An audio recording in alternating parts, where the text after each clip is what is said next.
Čus, môj Luky Langoš a ja vás vítam pri ďalšom kartovom videu. Bude to Forge, ten najďalší. Minulé bol Card Spring a teraz to bude toto. Ja vám to najprv predvedem, bude to Verm, ale nebude celý to Verm. Naučíme sa začiatok a potom budete ďalej sa môcť naučiť u Magic Miracles.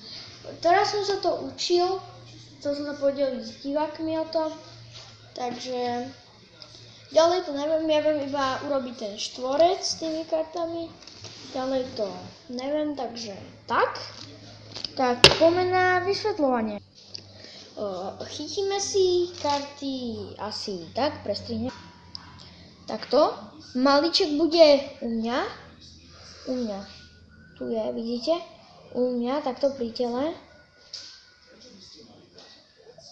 ukazovák bude vpredu, palec naľavo a ďalšie dva prsty na ľavo, takto bude, potom chytíte si to, dva prsty u predného ukazováku budú, a takto v strede prst a palec u maličku. Takže aby ste mohli spraviť tak a potom tak.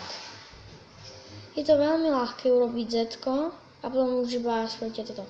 Poďme ešte raz. Uchopenie už máme za sebou, to už by ste sa mohli naučiť.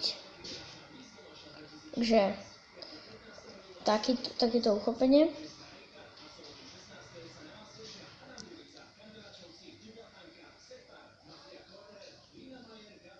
Takže, úplne vieme. Pri ukazováku bude prostredník a ten predposledný prst, čo je malíček a ten, takto.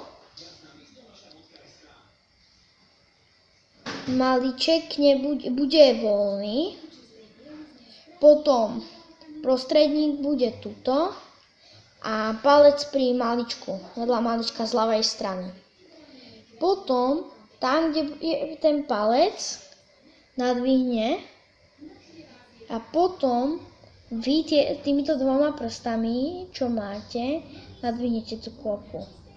A toto prvé bude držať ten ukazovák. Tento bude držať túto kôpku. A túto budete držať takto. Potom spodnú kôpku si dáte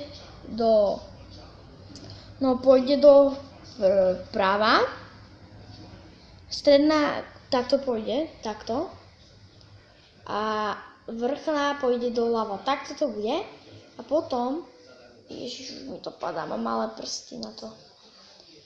Tak ešte raz, tak toto skončí a teraz prichádza to ťažšie, ak máte malé prsty ako ja, vám to nepôjde hneď, ani mi to hneď nešlo.